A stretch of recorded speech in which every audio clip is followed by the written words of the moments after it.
What's going on, everyone? It is Wednesday, March 31st. My name is Everett Lorem. Welcome to the Volleyball Source podcast. Today, we have a guest that you all probably know and love. He's the one, the only, Mr. FiveOne VB, Daniel Meneley, joining us on his March break, if you will, over in Europe. Dan, how are you? Good. We've got a nice sunny week here in Luxembourg. Absolutely beautiful over here in the old continent.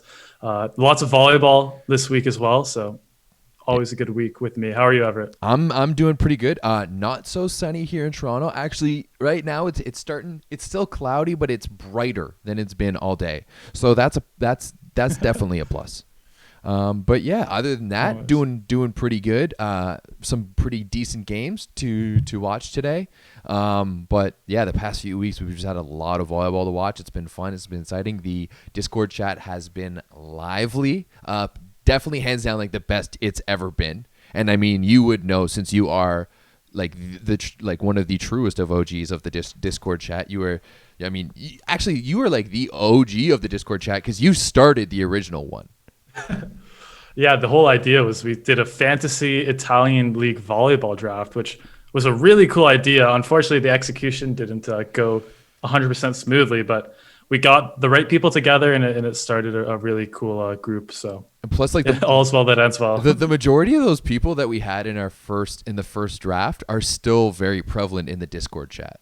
Like it's still I think like everyone. Yeah, I think everyone. Monty and Tommy and Rob and plenty of others, but now we've got over 100 people and it's lively and literally there's people talking kind of 24/7. Like it's fun now for me to wake up and to read the updates of people that are talking about in all of the different leagues, and we've got literally experts from around the world. It's pretty crazy. It's a lot of fun. Yeah, it's that secondary discussion that's so important in sports, like to discuss the strategies, the transfers, everything around it.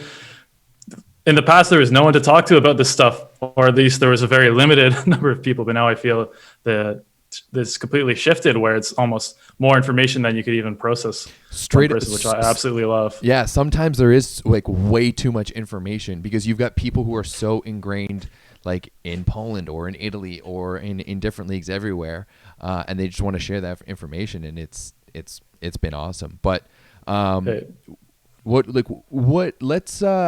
let's start by talking about some playoff stuff, where we're right in the thick of it right now. Pretty much everyone but France. I don't know what's up with France's schedule because we're just getting into the playoff season now. Like they're just starting, but like we've got semifinals that are getting said and done in Germany. We just watch Gdansk lose to Warsaw. Warsaw will be moving on to the semifinals in the Plus Liga. There's a lot of stuff going on. So where do you want to start? Where do you want to start talking? I'm guessing Italy. Well, I've been watching mostly Italy and Poland. I would say are the two main leagues I've been following the most. But just on the France that I remember I did kind of like a recap of where do we stand in all the leagues right now, and then I was doing research on France. I was like, wait a minute, we have like 2 weeks of league games left in France. What? Like why? What? Why are they so much later? It was weird. Yeah, it is weird. So we'll have to see. I think their playoff format is a little bit different. I hope, or else they're going to be going like quite a bit longer than some of the other leagues. Yeah, but I'm down to start with Italy. I mean, both of us just finished watching a pretty good match between Mons and Perugia. Yeah, that we did. The Italian playoffs, they've been already going for a long time because we had the preliminary round. Then we just wrapped up the quarterfinals. We just wrapped up the quarterfinals. We are into the semifinals right now. Actually, we have one team done in the semifinals. Yeah, we do. Perugia takes down Monza 2-0. Superliga playoff calendar here. I'll pull it up. Perugia takes down Monza 2-0 in their series, and I mean it's what we expected. Yeah, but it was a couple close calls, especially in that first match. Was the 3-2 a couple times, especially in that third set that Monza was leading by quite a bit. But I think I have 8-3 down in my notes, and Perugia came back, and then the fourth set wasn't even a question. Like, if they gave away that opportunity, it's over for Monza. What do you think about Perugia right now? I mean, we could talk about that series, but I think there's a larger discussion to be had here about what Perugia is right now, because I mean, it would be like, for those who might not know pro volleyball, what we're seeing with Perugia is as if like the Lakers were starting to crumble right now. And that's truly what we're seeing, because at the beginning at the beginning of the year, they seemed like they were going to be unstoppable. Yeah, I mean, I think we knew at the beginning of the year too, though, the main issue, which was Dragon Travitsa. And it is a bit of an experiment, because the experiment was, we're going to have like 3 of the best 5 servers in all of volleyball on the same team. Everything else doesn't even matter. Like, we don't care. We're just going to set high balls. Like, we're going to pass kind of badly, whatever. It doesn't matter. We're going to serve teams out of games. We're going to hit high balls at over 50% efficiency. But I think the main issue with Perugia has been they don't have an opposite. And I feel like we don't talk about that enough right now, because, I mean, they're missing Alexander Atanasevich opposites or players in the sport of volleyball. And granted, Teister Horst, he's doing fine playing out of position. But I mean, I think it's gone a little lost here that they're missing one of their best players, probably the second best player after Wilfredo Leon. And I think that's been really difficult for them to play the style without that third huge server beside Leon and Plotnitsky. I definitely agree. But for me, do they not have an opposite? Because realistically on the roster, they have 3, right? They have Antanasievich, who's maybe not healthy. We haven't really seen him this year. They've got Siobhan Vernon Evans, who realistically we haven't seen since the Supercopa back in September, right? Where he started the semifinal against Modena, started the final against Lube, didn't look great in the final, granted, but then we have hardly seen him since then. It just seems like he's been relegated to the bottom of the bench. They go out and pick up Massimo Mujai, and he hasn't worked out. So, like, it's not for not having one. Obviously now, as you said, like, they're using Teister Horst, but it's not from not the lack of having a right side. It's the lack of finding one that works, or working into a system that allows a right side to do something more. Yeah, exactly. And I mean, exactly. The right sides they have, Machi Muzai, Shawan. I mean, Shawan was 5th in the league last year in scoring. Machi Muzai was playing big minutes on the Polish national team. They have good players, and I think we'll see this summer where the blame lies. Is it going to be Vital Heinen? Is it going to be the opposites? And granted, some of the transfer rumors of people coming in, it might be the players that get the blame, or is it the setter, which I think a lot of people have blamed as well? It could be any of those 3, and we'll see who gets who takes the fall. Do you think Heinen is losing the locker room? I didn't listen. I know you're probably referencing Volleyball Explained. I think had a video about it. I haven't watched it yet. I really need to get onto that. I mean, I think so. I think he has a very distinct coaching style, which I think can work very well in certain situations, as obviously proven. Mm-hmm. In how much success he's had, but I think it can really rub certain players maybe the wrong way. So again, it's impossible to know with these things what happens behind closed doors, and we'll probably never find out. But I can see that maybe being the issue in volleyball once you lose that. I mean, we saw Lube's coach be fired in the middle of a playoff series. So yeah, they fired Fefe like right at the beginning of the playoffs, and went out and got Blingini. And I mean, we'll see if that works, because they're trailing Trentino 1-0. Before we get to that, though, you said, like, we don't know what's going on behind closed doors, and that's kind of what's the most interesting. Like, obviously, me, and I'm going to look at this, and I'm especially trying to look at this through like the lens of Siobhan Vernon Evans, and being like, Canadian, love that. Like, I've got to play the bias. I have a reputation to upkeep, and like, one of the things that astounds me is that, like, I'm trying to look for like reasons elsewhere of why he isn't playing. But it seems like every time I see him interacting with teammates, or if I see him interacting with guys, like, it seems like he's well liked within the team. Like, you see on Instagram, like, him and Leon are going to get their haircut the other day. The haircut, I saw that. Right? I saw that post as well. Yeah. And like these guys, like, it's not like Siobhan isn't accepted on the team, and if he didn't fit in, like, if there was like some chemistry problem why we haven't seen him, for he was really that bad, I feel like he wouldn't fit in with the team. Like, he might be a bit like an outcast, but instead, like, it seems like he's well liked by the team. It seems like he fits in well, but we just haven't seen him. Like we see him sparingly, and it's always just kind of like a token, like, all right, Shawan, like go in. You're going to go in to block for this one rotation, or like we're in such a bad spot right now, so we're just going to put you in, and it's whatever.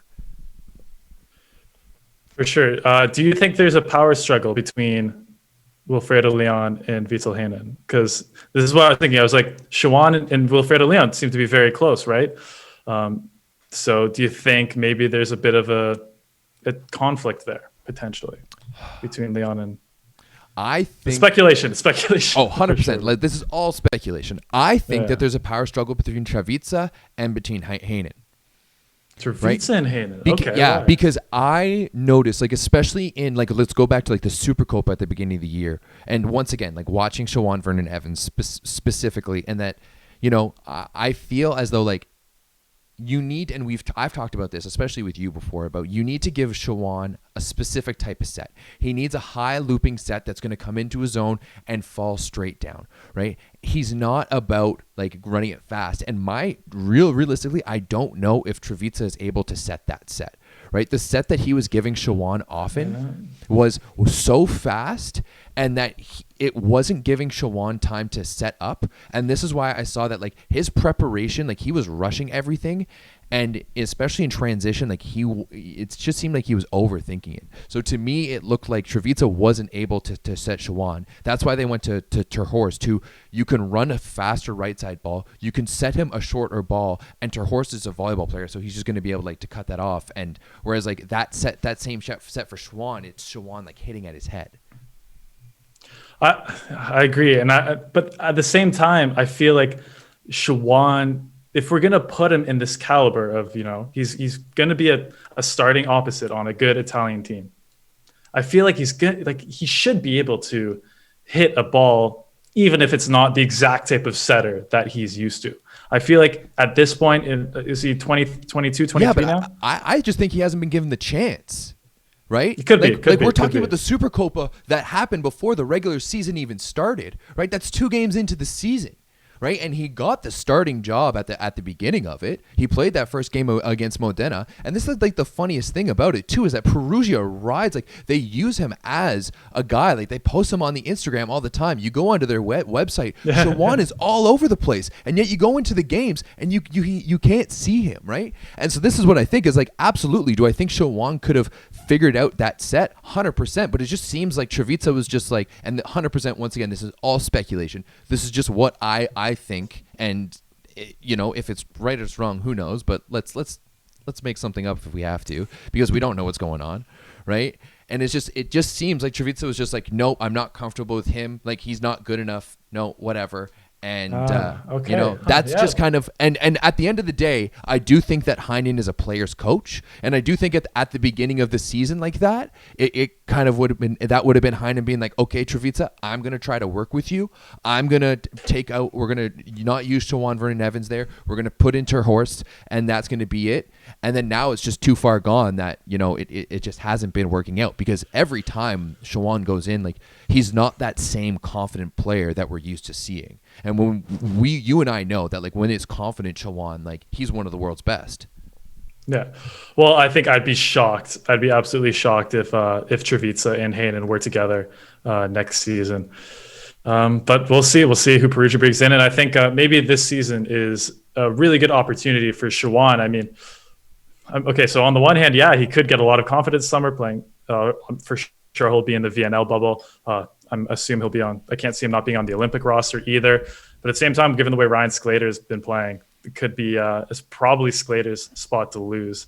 What? I mean, they'll battle in practice, they'll battle in training camp. But what do you think? I mean, I tend to agree. I mean, I think at the end of the day, too, when we're talking about the Canadian national team, that Sclater has earned that spot as the starting right side. We saw it happen in Vancouver at the Olympic qualifiers. That's the last time we played. But even we saw it a little bit, too, as well at the Norseca Championships in blah, blah, blah, blah, blah. Why am I blanking on this? September in Winnipeg back in 2015 or 19.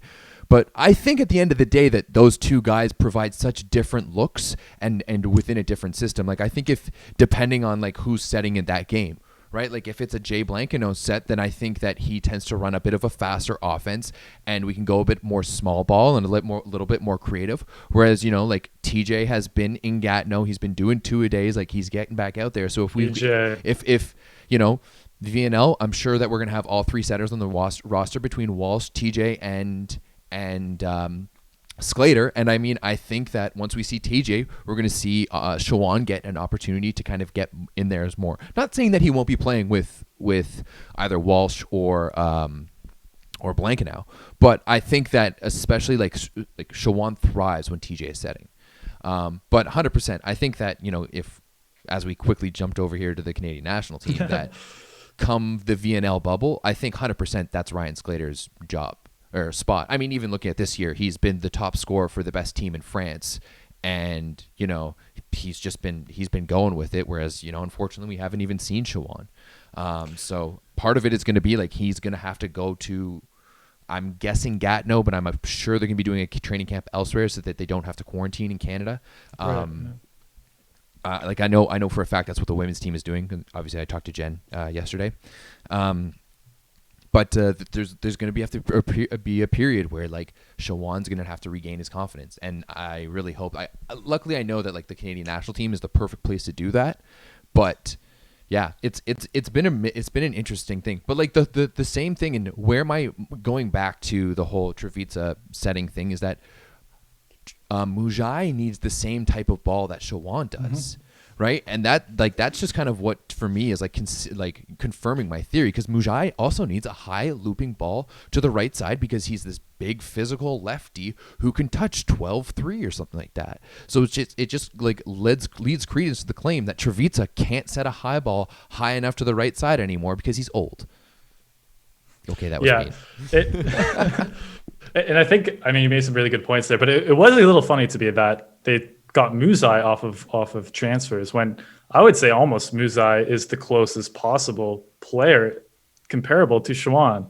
That was interesting. And I think one thing about Treviza too is that we saw a little bit in the game today, which brings me to my next point, is that he really struggles going close to the pins. He needs to set the ball inside. He struggles with that horizontal movement on his sets. And I think we saw that today a lot with Leon.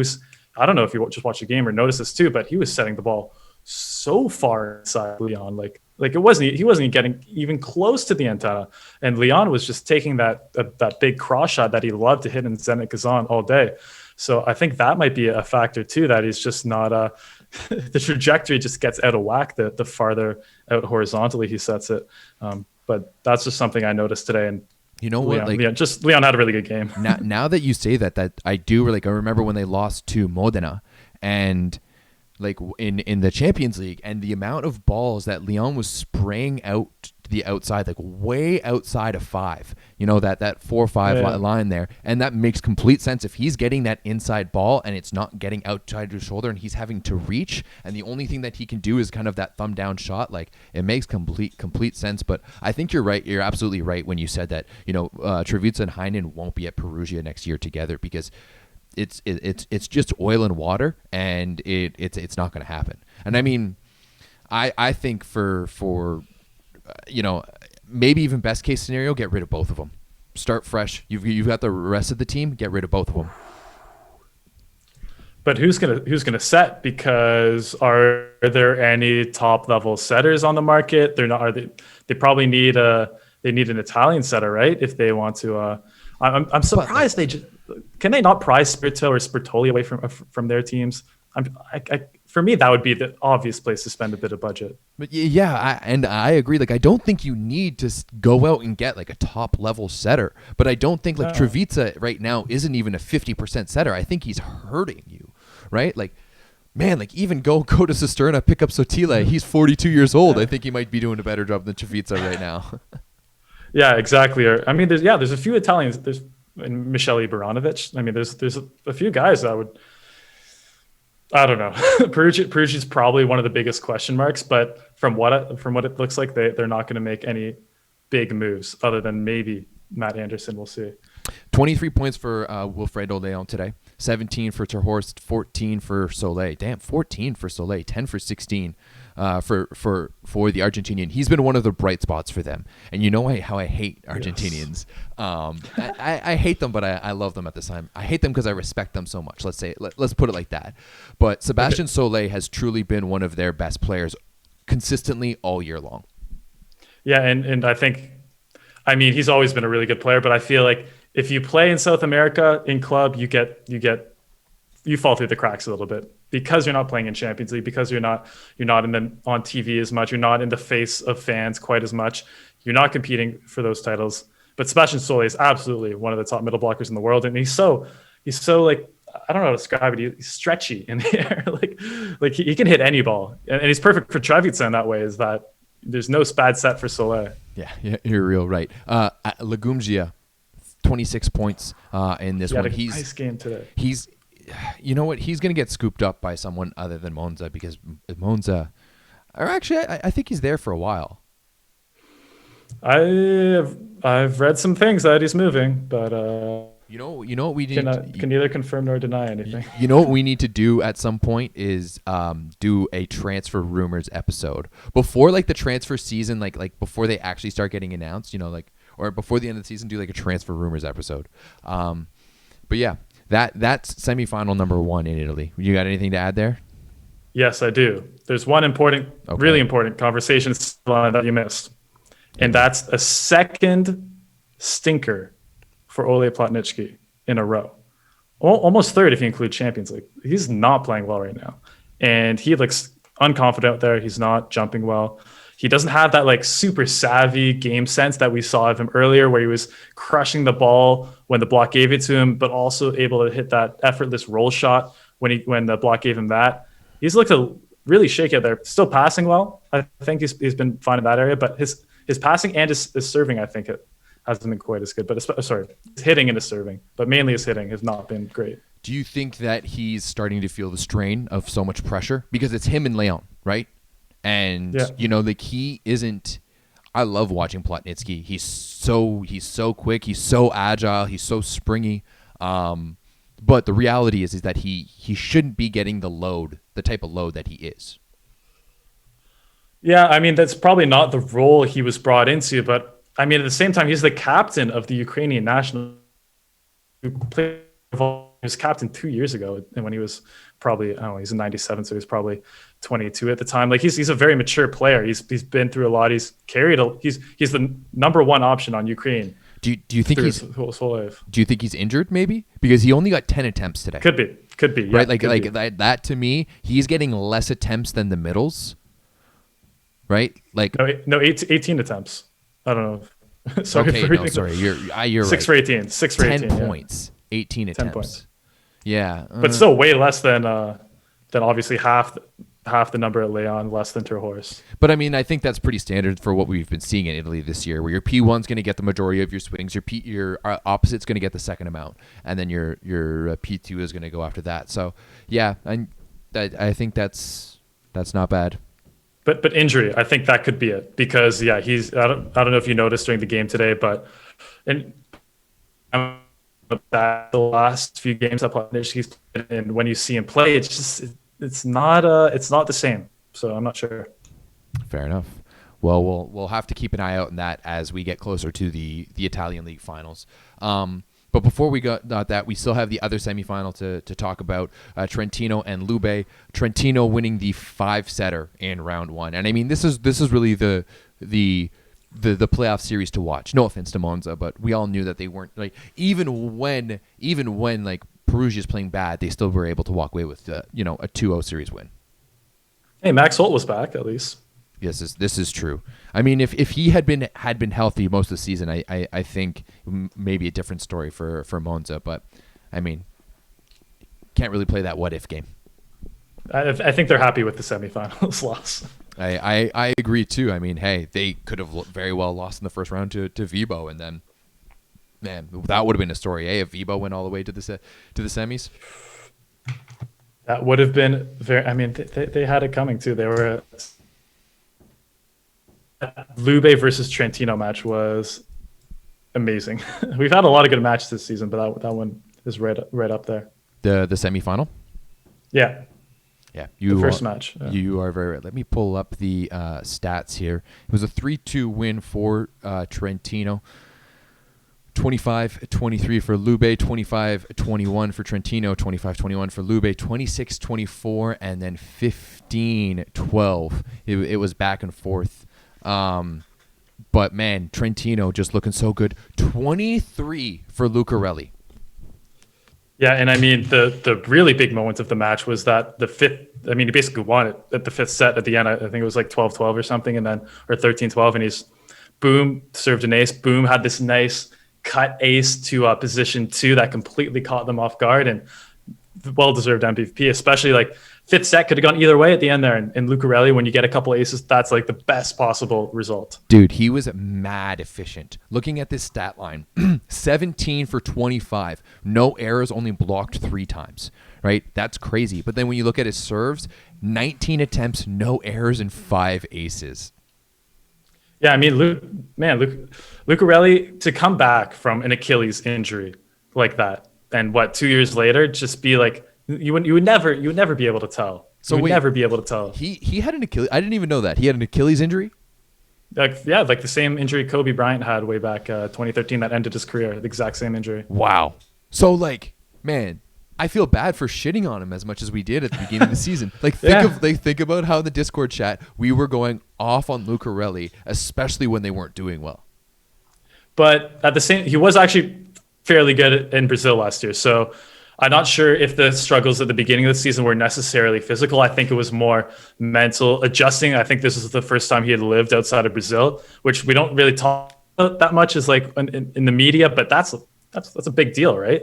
And adjusting to a new style of play, adjusting to a new setter, and all of Trentino, I think, struggled a little bit. They had a lot of COVID issues. They had some injury issues at the beginning. So I think the whole team kind of figured out. I blame Micheletto in the good sense for bringing this team together. Yeah, eh? I mean, it's crazy how at the beginning of the season, like Dick Coy was their guy, and he's kind of an afterthought now with how well Micheletto plays. Although I do think that it's not the last we've seen of Dick Coy. No, I mean he played a big role in the first semifinal game.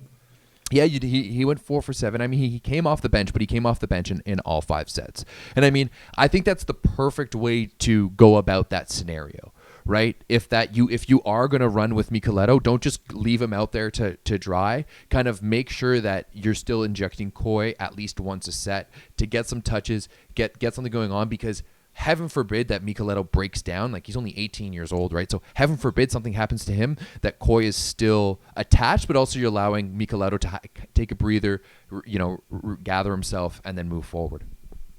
Yeah, plus I think it was actually really nice to have Dick Coy come in at the 5th set, because, I mean, not that Namir or Lucarelli ever get tired, but, those legs are a little, it's nice to have fresh legs coming to the 5th set, to have an attacker like Dick Coy. I mean, we maybe have been hard on him throughout the season, but at the end of the day, he's still quite a good attacker. Maybe the rest of the skills aren't where you want them to be, but he's certainly a very athletic guy who's crushing balls at way above 11 feet. So it's good to have fresh legs, and I think it was perfect coaching job in this game to bring him in when did. I mean, I really think it's a testament to how Trentino, I think maybe that's another thing that we saw Trentino, where they came into the beginning of the season, they're like, all right, we've got Coy, we've got Podraskinen, we've got Lishniak, we've got Namir. Like, we can kind of maybe almost set a bit more of a high ball offense, right? Focus more on bit more banging. And for some reason, maybe it was the ball control or the serve receive, but they changed something up there, and it started to work out. Yeah, I don't know why they were running such a slow offense at the beginning of the season. It was really strange to me. I mean, yeah, okay, that's the way Namir likes to play, sure. But you have Podraskinen and Lizanac. I mean, Lizanac, you give him any amount of open net, and he's crushing balls. So, I mean, at the end of the day, at the beginning of the year, Trentino, I think at the offseason, we consider them a superstar team. I mean, we consider them a contender, and we immediately wrote them off because they struggled in the first couple months. Then, Namir started setting, and all the momentum shifted. But I still think we kind of forget that at the beginning of the season, we consider them a top team, and now they're in the superfinals. They were 5-8. They were 5-8. right? Like it Fair, was yeah, fair enough. it was Yeah. like they were like sitting in ninth, and it was like, what is going on? But hey, I mean, not only they're in the CEV Superfinals, and they're going to be in the. I mean, I'm not going to say that because I could see Lube turning this around, but you know. We'll see that. I do see Lube winning the next match. Like I see this going to a third game for sure. I think it's going to a third as well, but I think that first one could have been deciding. I mean, Lube was. I felt like they were going to win in the fourth set. You know, I felt like they were up at the beginning. They had some momentum going behind them, and I felt like, okay, Lube is going to shut the door on Trentino. This is it. And then Trentino just stayed close enough. So you know the drill. Stayed close enough. And came back and won it 26-24. And then, of course, Lucarelli with his magic in the fifth set. So I felt like that should have been a Lube win. But Fair Trentino, enough. great job to win it for sure. Yeah, absolutely. But you think Trentino? We're getting a Trentino Perugia final? Mm-hmm. And then to be honest, I think like we saw what happened in Champions League. Like I think the same thing is going to happen again. Yeah, after seeing that matchup go pretty solidly in the Trentino direction. You know, but like I said, that is a kind of a long way away from now. You still got a couple weeks, and I think Plotnishki, I think whatever's been happening to him, was affecting him in Champions League as well. I think that Trevize and Leon, if they can keep the connection that they did today, which I thought was way better than anything I've seen this season, I think it might be a bit of a different series, but that's maybe wishful thinking because it did not look close in the Champions League. All right. Well, guys, you guys heard it from the expert of men's pro volleyball, Mr. FiveOne VB. It's gonna be an exciting finish to the Superliga season. There's no doubt about that. Yeah, for sure. Where do you want to jump to? Do you want to jump to Poland or do you want to jump to Russia? Poland. Let's do Poland next because again, I just finished watching the last match there between Gdansk and Warsaw. Yeah, Gdansk and Warsaw. I thought this was going to go in the direction of Gdansk, and Warsaw looked really, really good today, and Gdansk did not look good. Yeah, I was full. I'm like, I think I said on my podcast on Monday too that Warsaw definitely, I think, are the favorites. I think they've played better this season. I think on paper they're a better team. Bartosz Folek has been one of the best players in all of Plusliga this season. I think Mariusz Vlasic he's obviously absolute legend, but has been inconsistent. And we hadn't had a questionable Mariusz Vlasic game in a while, and I haven't checked the stats, so I might be wrong on this one, but he did not look that great. And we saw 23% efficiency for Vlasic today. There you go. So the eye test does not fail today. And it was interesting is we saw Jan Kroll at opposite. Yes. Can you back up your claim here? I asked you on the Discord, you come in out of nowhere and you go, Jan Kroll, the Yuji Nishida of Polish volleyball. And I go, explain. Nothing. And he just leaves it, doesn't explain. So I mean, I have to call you up for that and be like, bro, like what's up? Okay. So this is where that comes from. I was confused between Jan Kroll and Jan Fornal because I was just looked at this like, which my mistake, kind of stupid mistake, but Jan Fornal, the 6'3", 190 centimeters. Jan Fornal's playing opposite. This is so cool. And then of course, Kroll. This is like 6'7". But I mean, speaking of Kroll, he did lead the match in scoring, 16 points. He went 14 for 25. Good outing there by Kroll. Yeah, just give a quick history on the Warsaw opposite situation. So we've had Jakub Szabrowski, I think, with the younger kind of guy who played with Kochanowski, Szwolek on their big youth team. Came in at the start of the season, no longer with the team because he was not playing well at the beginning. From the first time that I watched Warsaw, he did not pass my eye test. He did not seem like he had the tools to be out there with the rest of those guys. Yeah, so then it's been a bit of a weird situation with them all season. Mainly, it seemed to have settled on Michal Superlak, which is why I was a little confused watching the game today. Superlak, really big, 206 centimeter, which is like a 6'9" opposite. Very uncoordinated, but kind of gets the job done and puts up a really nice block, which I think is mainly why they had him in there. But yeah, for Sov, another team, I feel like this happened to a couple Polish teams like Skra, where they're just basically missing an opposite, and I feel like it's a really important position that you're really going to struggle with if you don't have. But I mean, like you said, Jan Kroll coming in today and leading the match in scoring. I'm not sure. Maybe they had kept him like as a secret weapon or something. But I think today, Versava played how I kind of thought they would play against Gdansk this series. Because to be honest, I'm surprised, even though it was a close series, I'm surprised that Gdansk even brought it to 3 games. Wow. Okay. Fair enough. I mean, Warsaw is definitely, I feel like Warsaw, where they're at now, was so far from where they thought they would be at the beginning of the season. You have Shalpuk, who's on the bench now, and, Ziobrowski's gone. I think that I think I have more respect for them now, looking at how well they've been able to kind of persevere and make it to the semifinals. Yeah, for sure. I mean, I don't know. I feel like expectations might. I mean, losing Antoine Brizard, obviously a huge blow. Losing Artur Udris, which he's not an incredible player, but he's still better than any options they have at opposite right now. So yeah, they did lose a few important players, and I think, like you said, Shalpuk was their big guy that they brought in, big signing, and who knows what's going on there. But he obviously hasn't been playing for most of the season, and we've had Grabelny and Schwolek in there. But I mean, Grabelny has been good all season, and I mean, like, Grabelny just doesn't. To me, he's a bit of an anomaly, a bit of an enigma, because he's a bit undersized. Like, he doesn't seem like he would work out in Poland. Like, to be honest, like he almost seems to me to be like a lesser version of Shalpuk, but at the end of the day, he has outperformed him all year long. How do you mean? I'm just looking at the height difference. Yeah, okay, but I guess in the way that they play, like, Shalpuk has never been like a big banging guy. Yeah, that's true. Yeah, it's kind of one of those weird, like, really tall, so he has a good block, but he's more of a flowy player. Absolutely, yeah, like he's never been the type to swing hard, to get big kills. But Grabelny is the same way, and Grabelny is just, he's got great ball control, and he moves his feet really well. He gets the ball really well, and then he's able just to manipulate the ball. And anyways, like, he does swing hard, a good majority of the times, but he cuts and chips very well too.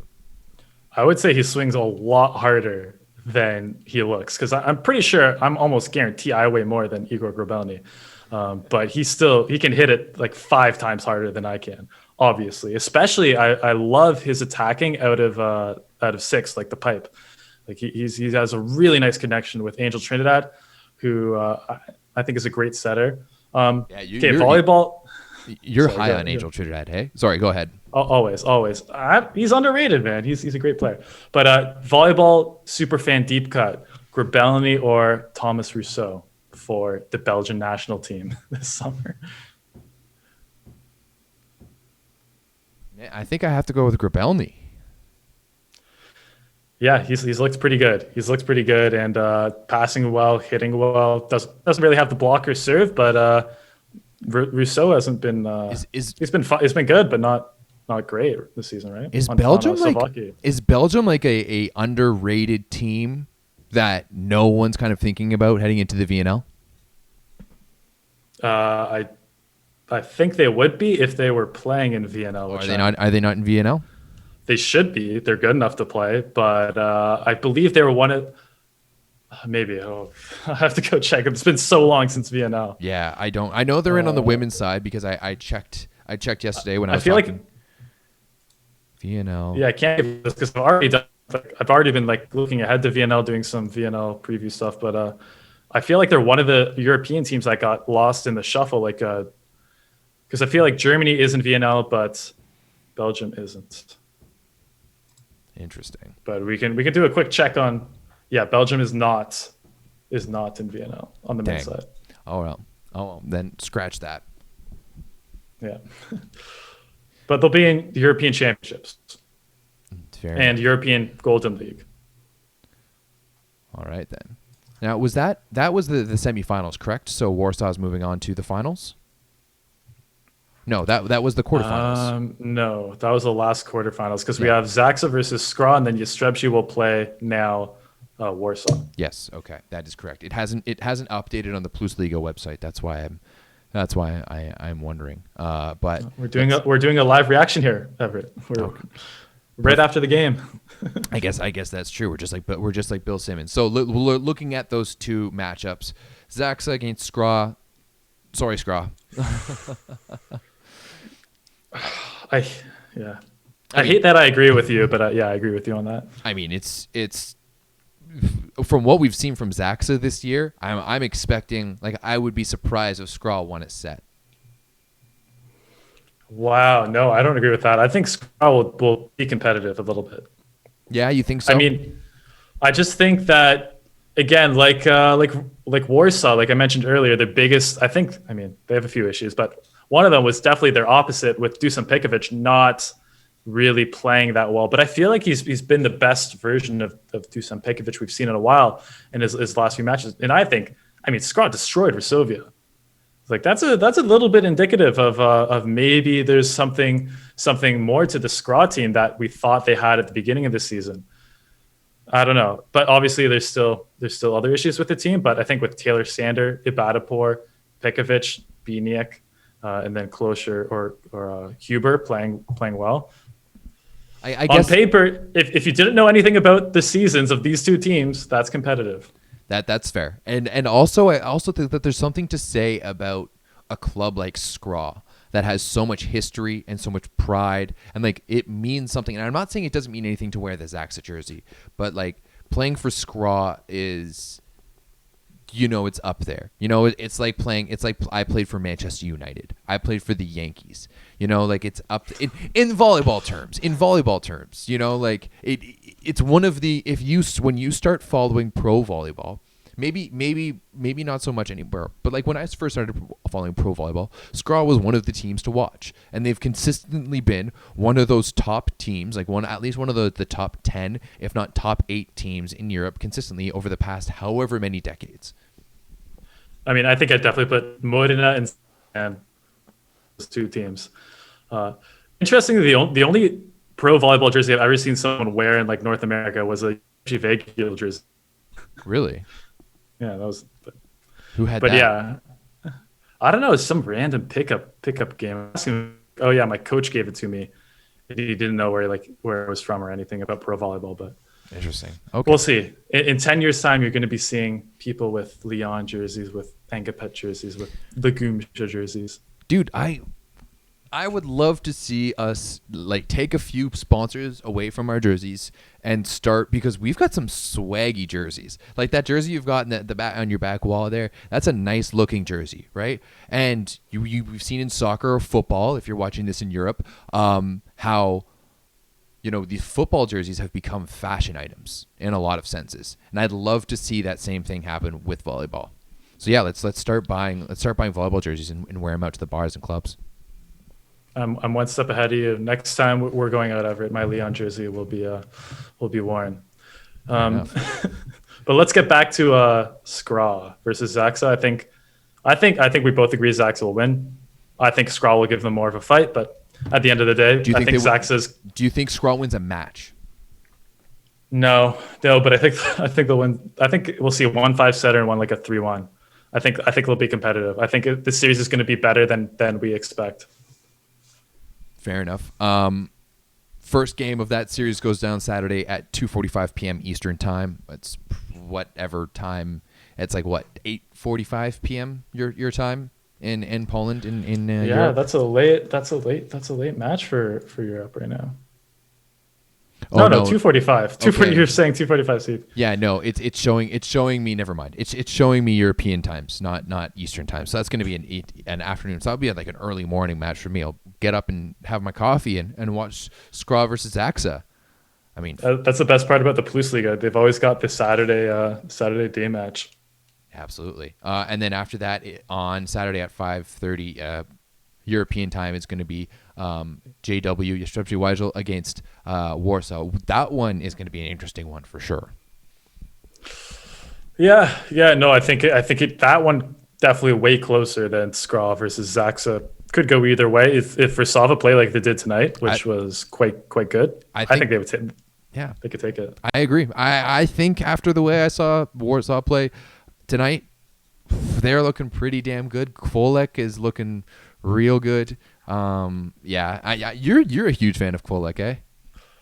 Yeah, I mean, I feel like this Polish group, I've been hyping them up and few following them now. for a few years. Like, but the level they were playing at when they were on their youth teams was like, I was like, I can't even imagine what it'd be like playing them in high school. Like when you were 17, it'd be like, oh my God, these guys are like, it's like Toronto Crush times like 100, like how good they would be. But Szwolek, I think I did a recent video on like the Polish All-Stars and best players, MVPs, whatever.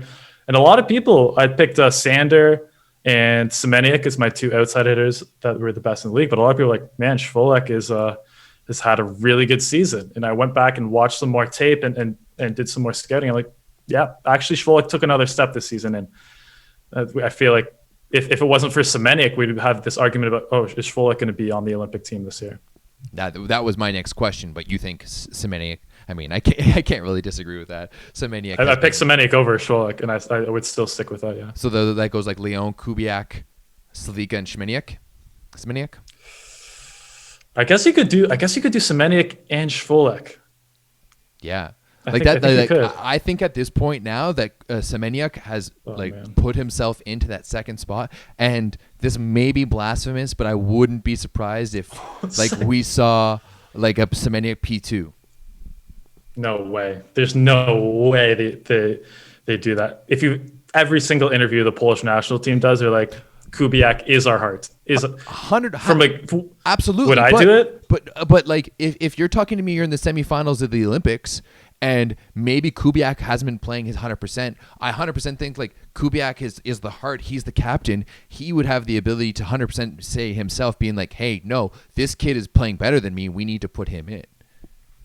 Yeah, and I mean, yeah, if I were the coach and putting aside all emotions and chemistry, whatever, yes, I probably would put Semeniuk in over Kubiak. I agree with that. But I was going to say that reminds me of a similar point that. We haven't seen Kubiak play in like 2 years, almost 3 years. This is what I'm saying, right? There's a couple more guys like that. Bartosz Kurek, is he still good? Mauricio Borges, is he still good? Dmitry Mazurski? I mean, Mazurski, I'm going to stick with yes. Yeah, but Mazurski, you don't know because they've only played in Japan. That's not a real indicative of anything. But I don't know. I'm going to stick with Mazurski, but all those other ones, very valid, right? This is why, and I know I've gotten heat for this. This is why I could 100% see a situation where you play, and 100% like we know the starting roster right now for what the Polish national team looks like, and I'm not denying that, like like the starting of the Olympics, that like it's going to be the usual suspects, but I think that in a situation where maybe they struggle, because it's not out of the realm of contention for Poland to lose a game in pool play at the Olympics because Kurek's playing poorly and maybe Kubiak's not up to snuff because he's been playing in Japan the entire time, right? Like you've got Kaczmarek and Semeniuk, who are guys who have like they've proven their worth this year, and I think that they're closer on the heels than those two other guys than we think. And like if they're not, then after this year, like we are seeing the changing of the guard in that respect. Yeah, I mean, it's I feel bad for them because I know there's going to be not just who cares what we say, but the Polish media is going to be creating tons of storylines around this. So I kind of feel bad for the players, but it's not even that they're playing in Japan and therefore are not playing against good competition. It's that these guys are in their like early mid 30s, 33, 34. That's when, unfortunately, that's when father time starts to get to you, especially like a player like Kubiak, who's already undersized, really like is relies on every inch of vertical that he has already. Like if you decreases vertical from like 36 to like 32, that could be the end of Mikhail Kubiak as an attacker. Yeah, that's kind of what I'm saying too. And I still think that he's going to bring a ton of value. I'm still think he's going to be useful. But like in an Olympic final, when you're in an Olympic final against Brazil or against Russia or against the United States, like you're going to want your best performing players out there. And I'm just saying it may not be the guys that we think it may be. By the way, I think it's gone mainstream, the big four of the Olympics. Because I think you saw in the Discord, Sokolov also said Russia, Brazil, USA, Poland. But I mean, like, it's obvious, yeah. But I guess, but not Japan. No, come on, man. Like, no. Canada. I mean, hey, I would love to see it, but like the reality is like, would I put a bet on it? Would I bet money on Canada? No. And I mean, I can honestly say that. Do I think that, like, am I saying that there's no chance at all? Absolutely not. Do I think that they have the ability to beat every single one of those teams? Absolutely. But like, it is what it is, and like we haven't seen what these guys have come to play. Maybe Nations League, like we'll see something different. But like, as much as I'd like to see the Raptors win another chance, like put it that way, like when the Raptors went into those 2019 playoffs, did you honestly believe we could win a championship? Like 100%, yes, 100%. I can go find records of me texting people saying we would win. Okay, I mean 100%. that's a bit of a different story. We were like the best team in the league, and we had the best record Also, in the league. As you know, I'm the biggest homer of all time. So for the Raptors, so yeah. I'm not a good source to trust on. That's a funny story of the night I saw Dan walking down Yonge Street with a skeleton wearing a Giannis jersey after we beat the Bucks in Game 7. That is a true story. That was a funny night. That was a fun month, June 2019. That it was. Oh man. All right. Everett, do you want to get to Russia, and then I'll probably have to leave you here? Yeah, that's what I was going to say. Let's jump over to Russia, especially since I've got literally in the docket. I just need to add a couple of more photos to it. Is your MVP? You did a MVP rankings, and not MVP rankings, but you basically gave out some awards for the Russian season this year, and so yeah, let's talk about Russia, because Russia's a little bit different, but. We've been watching a lot more Russia this year, especially of late with the CEV Cup last week, which was an all-Russian affair. And Dynamo Moscow looking real good. Real good. We'll give a bit of a preview right now. His MVP for the year, Pavel Pankov, and I think it's definitely well-deserved. That dude was an absolute baller in the CEV Cup final, serving aces, getting blocks, running a buttery offense, and they did it all without Sam Giroux, who was your number one outside in your thing as well too. So let's dive into Russia a little bit. I mean, I'll give Giroux because they didn't play Poletaev, but yeah, I mean, Russia's really interesting this year, and I mean, we have to talk about my MVP, most improved player and best setter, Pavel Pankov. I haven't felt this way about a setter in a long time. I'm so high on Pankov. I'm so high on Pankov right now. Sorry, Angel Trinidad. Angel Trinidad. It's not the same. You're the Raptors 905 to the Raptors of Pankov. I feel like we've had the same few setters the last few years. We've had Tony Udi, we've had Gianelli. It was great, but we've known he's been good since 16, so he's been around for 5-6 years. We've had Micah Christensen. Mm-hmm. We've had Gianna DeCecco. We've had Bruno, and I feel like they're so far above every setter that it's not boring, but it's like okay, like I feel like watching these setters is a completely different experience from everyone else. But the way Pavel Pankov has been playing this year is unbelievable. And I'm gonna give you my player comp. Can you guess who my player comp for Pavel Pankov is? Russell Westbrook. Volleyball player. Oh. I don't know. No. Micah Christensen. And here's why. Very athletic, great blocker, great server at the setting position. And one thing I really like about them, the very high contact point, which is great, but high contact point, and I think we've talked about this before, but a lot of high contact point setters struggle with the middles. But you've seen the way that Pankov connects with Ivan Yakovlev this year has been awesome. Like he really can still, I don't know how he does it, but he really has that like elite, like 1% level precision that you need to combine a high contact point with being able to set fastballs to the middle and outside. And I don't know, just he has the precision, he has the athleticism, he has it really reminds me of Micah Christensen. You know what? I agree. I 100% agree from the way that you're taking that from. But for me, he brings a different attitude to the setting position that we don't really see. And that's kind of what impresses me the most. Like, this dude, you know who he reminds me of is the Russian beach player Krasilnikov, the guy who won the Beach World Championships. Like, where he is just going to go and straight up ball out. He's going to do the dirty things that need to be done. He plays with a bit of an edge. He plays with emotion. He plays with a bit of a chip on his shoulder. And he's just like a thorough leader. And like, he's electric to watch. It's so much fun watching him set this team. And like, Dynamo Moscow has been one of my most favorite teams to watch all year. And with this Pool A of semifinals coming up in the Russian League, it is going to be electric. Yeah, for sure. Moscow, I definitely, they've been playing better than I thought this season. But yeah, I mean, if you look at I think I wrote this in the article, but if you look at the best hitters in Russia by efficiency, it's pretty much just Dynamo Moscow players, just because of like, I mean, all credit to the hitters obviously as well, but Pankov is just doing an absolute job with this team. But for me, like, Moscow's probably the favorite, but definitely could see Kemerovo winning it. Could see Zenit Kazan for sure still winning it. Probably not Novosibirsk, probably not Novi Urengoy, who had a great 3-0 win today. But am I forgetting someone? St. Petersburg. Yeah, St. Petersburg. Probably not, since they're banged up still. Yeah, they are still banged up, and I mean, we just saw them lose the 2-game series to the CEV Cup. Russia does it differently than anyone else. Now they have the final 6 group. So you've got Group A, which is in St. Petersburg, Fakul Novi Urengoy, and then the aforementioned Dynamo Moscow. Group B is Zenit Kazan, Lokomotiv Novosibirsk, and Kuzbas Kemerovo.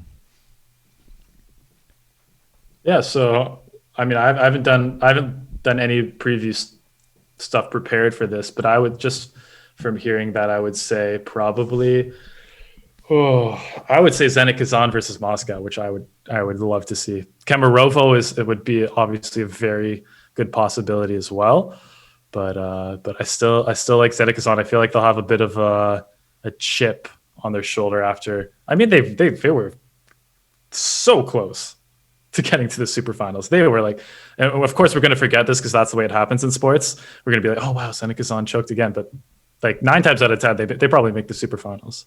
Yeah, absolutely, right. And they were so close. And that's another team who was doing terribly, like, lost 8 in a row at one point and has really turned themselves around. But I think it's a toss-up between them and Kuzbas, definitely. I mean, we have to see what Ivan Zaitsev is going to be able to do in that match specifically. Why do you say that? I just wanted, like, I think that Zaitsev has the ability to kind of put Kuzbas on his back like that and carry them to a final in a 1-game situation against Kazan. Yeah, for sure. And I think that's the impression I've got. I was just asking because that's what I think about Kemerovo as well. That it's like you have this, like, I would say the best block up there. Maybe I'll have to check, but yeah, probably the best block in all of volleyball between a couple of insanely good middle blockers. Maybe Dynamo Moscow's up there as well. But and you just throw every out of system ball to Ivan Zaitsev. Half the in-system balls also to Ivan Zaitsev. Your 2 outside hitters are good servers, good blockers, decent receivers. You throw a few balls to Alexander Markin as well, but by and large, you're playing through Zaitsev on offense, and everyone else is just there to support him. Yeah, absolutely. And I think that Zaitsev is one of those players that if he gets hot, you might not stop him, right? And I don't know if he's not necessarily the type of player that can withstand that type of heat, and he's always going to be good. I'm not saying that he kind of moves up and down, but there's sometimes where Zaitsev is, not like that. I think there's sometimes when Zaitsev can be untouchable. Yeah, for sure. I mean, if we get like a legendary 130 kilometer serve Zaitsev game, then yeah, I mean he can end the series, but Irvin Enkapet, we've seen the same from him, right? Like, I mean, yeah, I guess you're right. I just don't see it at the same level.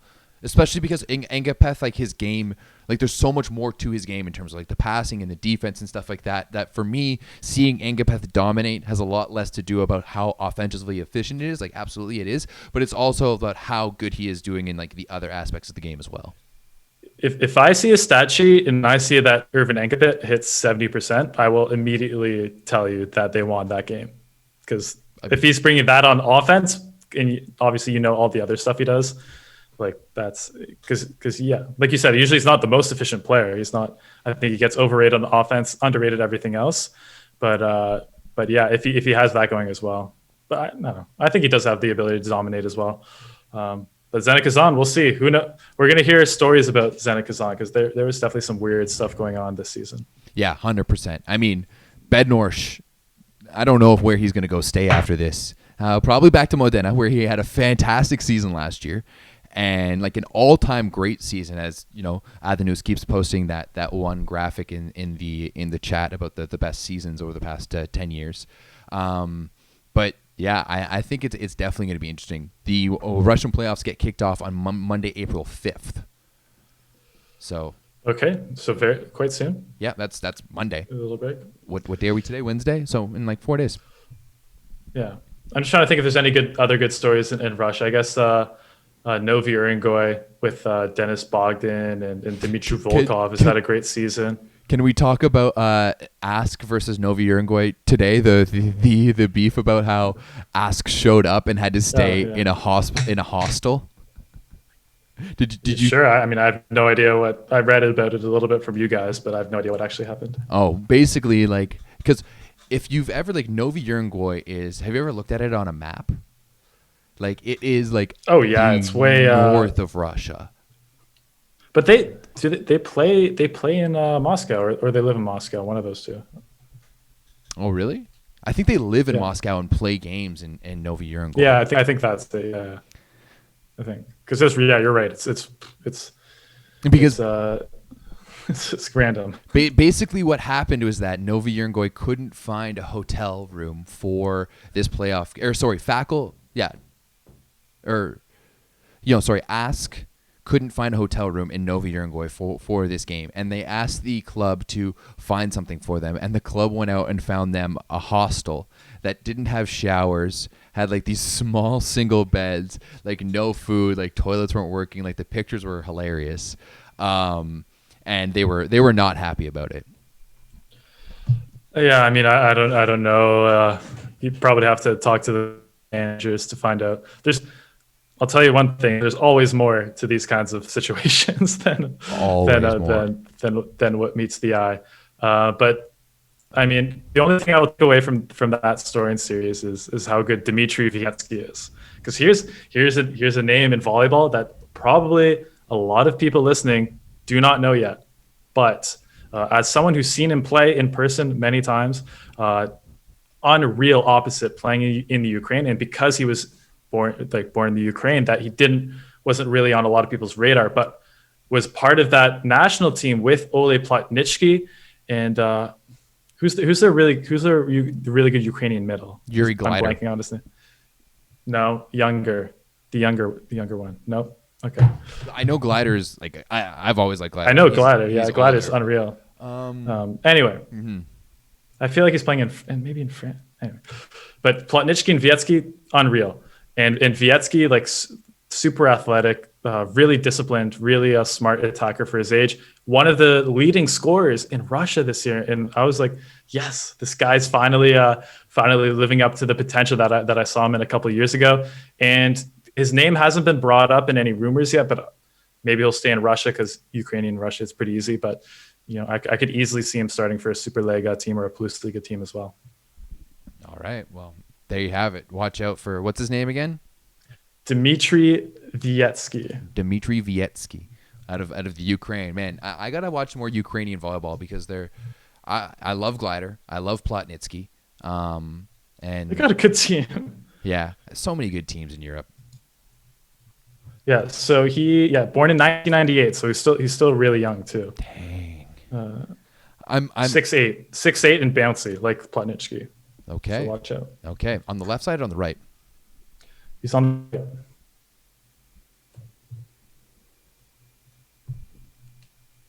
Oh, sorry. You Right must. side. Oh, you're on the right side. Okay, Oh, sorry. You must position have. 2. Yeah. You must have cut out there just as you said it because I did not hear that. All right, he's on No the right. worries. All right, Dmitry Vietsky. All right. Well, that's all of the Russian League for now. So I think, dude, thank you very much. Is there anything you want to add before we cut this? No, just excited for. You want to shout out your podcast? Yes, yeah. Listen to the FiveOne Volleyball podcast. It's about every week, sometime between Friday and Monday usually, but it's there every week. YouTube channel's FiveOne Volleyball, trying to post there more as well. But those videos, YouTube's hard, Everett. It's a grind. It's a very time consuming. It is very time consuming. It's massively time consuming. But yeah, you guys, everyone listening to this should join our Discord if you're not in there already for some reason. Absolutely. If you're listening to this and you're not a part of our Discord yet, I mean, maybe it's not for you, and that's cool. But if you like volleyball and like talking about it and like watching matches, and that's one biggest thing is that, like, I mean, you're like me. We watch a lot of matches, but my enjoyment of watching matches is so much higher now because I can just go to the Discord and like give a quick reaction, and there's people there reacting to me, and that's great when it's not just me watching volleyball myself because we all want to watch volleyball with friends. So come make some friends. Which you did for many years, but now I feel like it's turning a corner a little bit. Dude, like it's been like a decade plus of me watching volleyball, and like yeah. So if you guys are tired of watching, are you tired of watching volleyball alone? Tired of cheering by yourself? Well, we have the solution for you. Exactly. It's where all the cool kids. It's a bit nerdy though. So if you don't like that stuff. Yeah, it is very nerdy. I mean, it makes sense though because it's basically a collection of people that we found off of Reddit. Exactly. Yeah. Anyway, Awesome. Everett, thank you for having me, man. That was always fun as usual. Good reaction to some good matches today. Yeah, dude. You too. As always, guys, go check out FiveOne VB. Make sure to check out everything else on Volleyball Source, and we will see you next time. Peace.